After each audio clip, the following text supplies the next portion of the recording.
جی تو اسٹوڈنٹس، آج کے مقاصد تدریس یہ ہیں کہ آپ اس قابل ہو جائیں گے کہ حدیث کی تعریف سمجھ سکیں، حدیث کے اجزاء سند اور متن کو سمجھ سکیں، حدیث کی حجیت، حدیث کی حیثیت، حجیت بمعنی حیثیت ہے، قرآن کریم سے سمجھ سکیں گے، تدوین و کتابت حدیث یعنی کہ حدیث کو لکھنے کے بارے میں بھی جان سکیں گے کہ حدیث کو کب شروع کیا گیا لکھنا اور اس کی کتابت کب شروع ہوئی، حدیث کی بڑی بڑی کتابیں اور ان کو تصنیف کرنے والوں کے نام بھی جان سکیں گے۔ آخر میں ہم لوگ حدیث کے مرتبے اور درجے کے اعتبار سے حدیث کی قسموں کو بھی سمجھیں گے کہ حدیث کی کون کون سی قسمیں ہیں درجہ اور اعتبار کے لحاظ سے۔ جی تو اسٹوڈنٹس، سب سے پہلے یہ جان لینا چاہیے کہ حدیث کی تعریف کیا ہے، یعنی علماء کے نزدیک حدیث کسے کہتے ہیں۔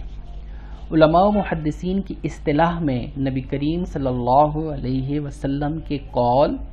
فعل، سیرت احوال اور تقریر کو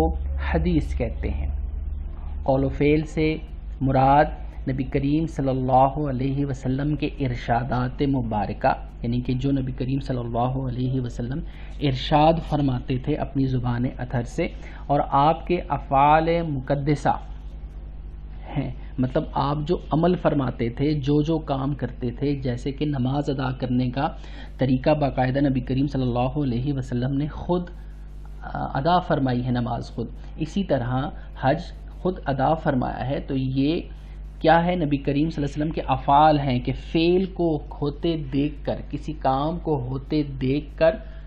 جو چیز دیکھ کر بتائی جاتی ہے، جو چیز رسول اللہ صلی اللہ علیہ وسلم نے خود کی اور امت کو سمجھایا، تو وہ بھی حدیث کی تعریف کے اندر آتی ہے۔ اسی طرح سیرت یعنی کہ نبی کریم صلی اللہ علیہ وسلم کے خصائل اور عادتیں، یعنی کہ نبی کریم صلی اللہ علیہ وسلم کھانا کیسے کھاتے تھے، اٹھتے کیسے تھے، لیٹتے کیسے تھے، بات کیسے کرتے تھے، بات کرتے ہوئے آنکھوں کا انداز کیا ہوتا تھا، چہرہ انور کا انداز کیا ہوتا تھا، ہاتھ مبارک کیسے استعمال فرماتے تھے، کام کیسے کرتے تھے، دوسروں سے بات چیت کیسے کرتے تھے، رات کو سوتے ہوئے کیا سنت مبارکہ ہوتی تھی، صبح اٹھتے ہوئے کیا ہوتی تھی۔ تو یہ سارے کے سارے نبی کریم صلی اللہ علیہ وسلم کے خصائل ہیں۔ لباس کیسا پسند فرماتے تھے، کھانا کیسے تناول فرماتے تھے، اسی طرح کھانا کھاتے ہوئے کیا سنتیں ادا کرتے تھے، کیا دعائیں پڑھتے تھے، یہ ساری کی ساری خصائل اور عادات میں نبی کریم صلی اللہ علیہ وسلم کی آتی ہیں۔ یا آپ صلی اللہ علیہ وسلم کی شکل و صورت مبارک، یعنی کہ چہرہ انور کیسا تھا، نبی کریم صلی اللہ علیہ وسلم کی نگاہ مبارک کیسی تھی، ابرو مبارک کیسے تھے، بال مبارک کیسے تھے، ہاتھ مبارک کیسے تھے، رسول اللہ کے پاؤں مبارک کیسے تھے، چلتے کیسے تھے، یہ رسول اللہ صلی اللہ علیہ وسلم کی شکل و صورت میں بھی اس چیز کی حدیث میں آئے گا کہ یہ چیزیں بھی حدیث میں شامل ہوں گی۔ ٹھیک ہو گیا۔ احوال یعنی کہ حضرت صلی اللہ علیہ وسلم کی زندگی کے حالات و واقعات بھی۔ احوال یعنی نبی کریم صلی اللہ علیہ وسلم کی زندگی کے حالات و واقعات، جو کہ جنگوں پہ مشتمل ہیں، جو کہ نکاح و طلاق پر مشتمل ہیں، جو کہ معاملات پہ مشتمل ہیں، جو کہ مختلف قبائل سے بات چیت پر، دعوت اسلام پر، خطوط پر مشتمل ہیں۔ تو یہ سارے بھی حدیث کے زمرے میں آئیں گے۔ تقریر کو عام طور پہ ہم یہ سمجھتے ہیں کہ ہم کسی ڈائس پہ کھڑے ہو جائیں، کسی ممبر پہ بیٹھ جائیں اور کسی مجمع سے خطاب کریں، اس کو تقریر کہتے ہیں۔ لیکن علم حدیث میں،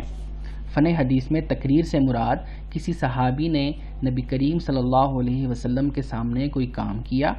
اور آپ صلی اللہ علیہ وسلم نے اس کام پر، اس فعل پر خاموشی اختیار فرمائی، یعنی آپ صلی اللہ علیہ وسلم نے صحابی کے اس قول، اس فعل یعنی کہ اس بات، قول کا مطلب بات اور فعل کا مطلب عمل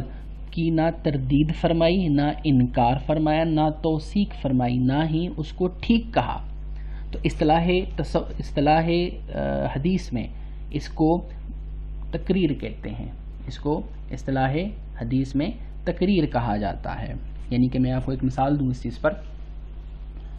غزوہ خندق میں، غزوہ احزاب بھی جس کو کہا جاتا ہے، بنو قریظہ جو تھا وہ عین میدان جنگ میں بھاگ گیا تھا. جس وقت نبی کریم صلی اللہ علیہ وسلم اور مسلمانوں کو، صحابہ کرام کو فتح نصیب ہوئی، تو آپ صلی اللہ علیہ وسلم جب اپنے حجرہ مبارک میں تشریف لے کر آئے، ابھی زرہ مبارک مطلب جنگی لباس ابھی اتارا نہیں تھا کہ جبریل امین نازل ہوئے اور ارشاد فرمایا کہ رسول اللہ صلی اللہ علیہ وسلم آپ کو اللہ کریم حکم فرما رہے ہیں کہ آپ اپنی زرہ نہ اتاریں بلکہ پہلے بنو قریظہ کی خبر لیں کہ وہ عین میدان جنگ میں بھاگ گئے ہیں. رسول اللہ صلی اللہ علیہ وسلم نے صحابہ کو حکم فرمایا کہ بنو قریظہ کی خبر لو، بنو قریظہ پہنچو اور عصر کی نماز جا کر بنو قریظہ میں ادا کرو. جب صحابہ بنو قریظہ کی طرف جانا شروع ہوئے، جب نکلے سفر پر، تو کسی وجہ سے تھوڑے لیٹ ہو گئے، تو اس وقت عصر کی نماز کا ٹائم ہو گیا بلکہ عصر قضا ہونے لگی. تو بعض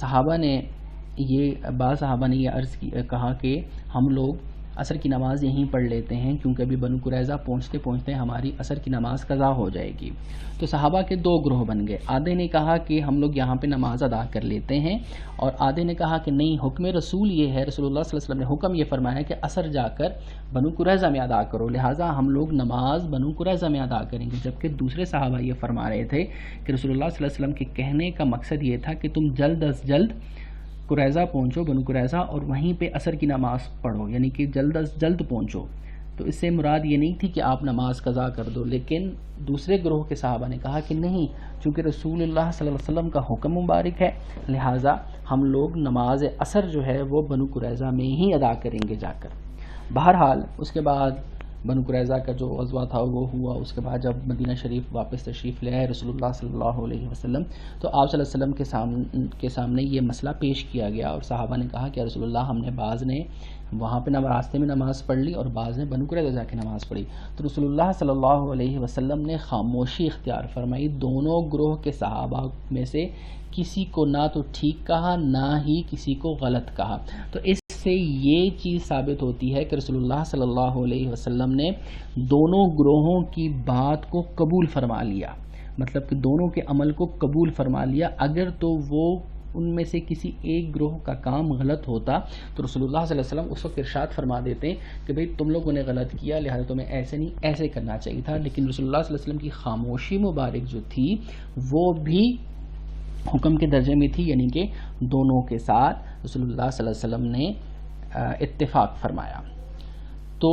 رسول اللہ صلی اللہ علیہ وسلم کے قول، فعل، سیرت احوال اور تقریر کو حدیث کہا جاتا ہے، یعنی کہ ان تمام چیزوں کے مجموعہ کو حدیث کہا جاتا ہے. اور حدیث کی تمام کتب میں انہی چیزوں پر مشتمل روایتیں ہوتی ہیں. ٹھیک ہو گیا. اب سمجھتے ہیں صحابی کون ہوتا ہے. صحابی اس خوش نصیب انسان کو کہتے ہیں جس نے حالت ایمان میں رسول اللہ صلی اللہ علیہ وسلم سے ملاقات کا شرف حاصل کیا،